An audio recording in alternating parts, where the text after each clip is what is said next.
Crowley is really about a fictional character made up in the 1980s from English history.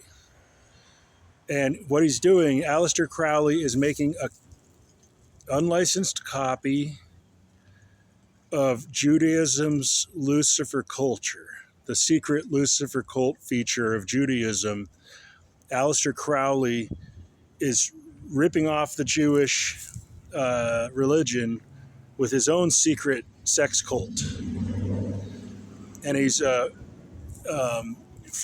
up in the 1980s. So there was no Alister Crowley, and everything about what they call Alister Crowley's religion, Thelema, Thelema. Everything about it is just a copy, a ripoff of Judaism, which has apparently there's the Torah, which is the publicly facing religion with a publicly facing God concept, which is restricting, morally restrictive and impossible to live by. Don't do anything deviant ever. And then there's the Talmud and the Kabbalah. Kabbalah and the Talmud are books which define, I think, the Lucifer culture, in contrast to the Torah, which is the public religion. The Talmud and the Kabbalah are the private religion. And that is, if you look at Thelema, that is a story about a fictional white man who's trying to take over Lucifer culture, the secret society Lucifer culture. Some might call it Freemasonry. But Thelema is, maybe they're both copies because, but the original is the Lucifer. The original Lucifer culture is in Judaism. I'm not trying to replicate it, and I'm not trying to lead it. I'm describing it as I think that it works, exactly how it works, the features of it. And I described it like software. And the Jewish religion, you would consider the Talmud and the Kabbalah to be libraries. And imagine it's a C program. These are libraries, and there's a link to an invisible link. The Torah would have include Kabbalah, include Talmud. And the Torah is a C program. At the top of the file would say include Talmud, include Kabbalah. But it would be secretly included because you're never going to see the source code of the Torah. And you're not meant to understand how it really works. So these are secretly linked libraries that are modifying how the Torah works. And the Quran is so named to be clear that it's has more fidelity to the original intentions of the Jewish religion, whereas Christianity is like two religions packaged as one, and it's very confusing. So the Jewish people prefer Islam instead of Christianity because Christianity is a repackaging. Okay, so the Christianity includes, if Christianity is a program, it has to include header in the header of the C program, of a source code file. It says include Torah. And then in the source code of the Torah, you would see include Talmud, include Kabbalah. But these are secret inclusions. You wouldn't know that you're missing part of the Jewish religion until you find out about it, because these ones are, it's like it doesn't report the missing linked libraries. If you have the Torah and you're working with the Torah, you don't get a bug notification. You don't get an error message that says expected libraries not found, missing Talmud, missing Kabbalah. So you just go on with the Torah without knowing that it's only half of the Jewish religion. Anyway, so then the Christian religion is a different religion, and it's contrary. and it works differently. So it's confusing. Christianity is the most confusing. Now, I'm not trying to modify Christianity, and I'm not trying to modify Judaism.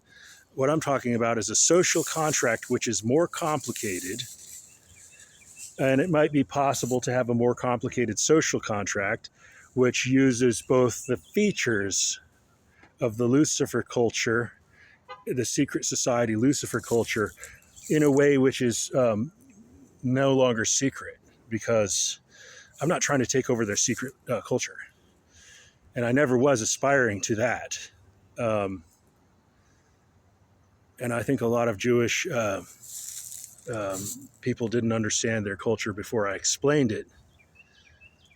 But I was never in charge of it. I was never in control of any secret society. So now I'm suggesting that a more complicated social contract can be written as a religious moral code, a religious code of morality that's more complicated is now hypothetically feasible. It's more complicated because it's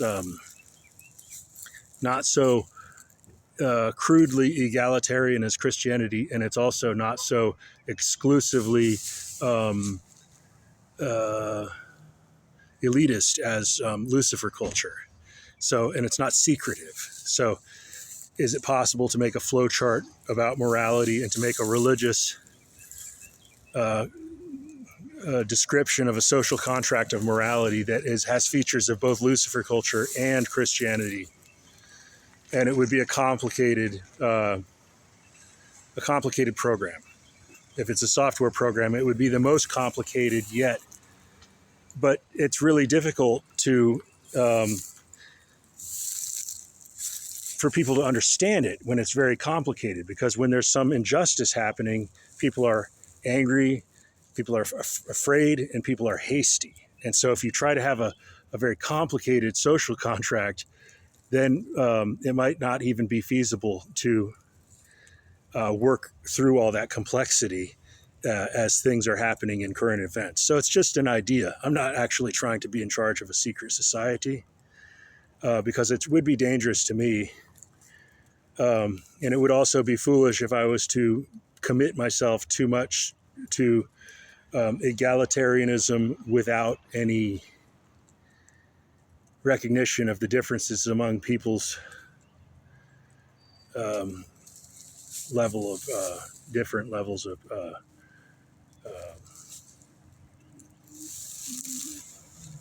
different levels that people are at in society. Not everyone being equal. I don't look equally as good as someone else. Someone else doesn't think equally as rigorously as I think. So two people have different features. Some men are a lot stronger and more good looking, and you won't necessarily know how bad looking I am until you get the side profile. Not enough jaw. And baldness isn't good. So anyway, some people look better and some people think better and some people look better and think better. And so people are at all different levels of their hereditary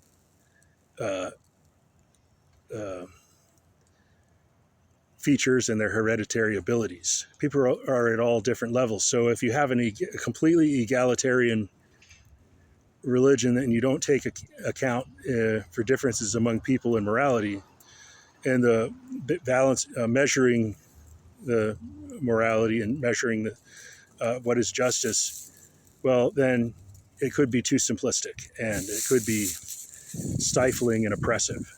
And if you're also enabling, on the other hand, if you're enabling elitism and hypocrisy, you see, this is about the difference between hypocrisy and special laws for special people versus the golden rule. And so if you have secrecy and hypocrisy too much, that's bad, obviously. And then, so the safest idea is to go with the golden rule. Or the idea is that they shouldn't even be in conflict. You should be able to, but it's complicated if you try to make a system of morality which is very complicated, becomes difficult to live by. So anyway, I'm not trying to be involved in a leader of a secret society. That's why I describe them exactly how they work, because I'm not aspiring to get into secret society, because I'll never get away with it. I'm under so much scrutiny. I'm the last person who can ever get away with secret society activity. All right, that's all for this video.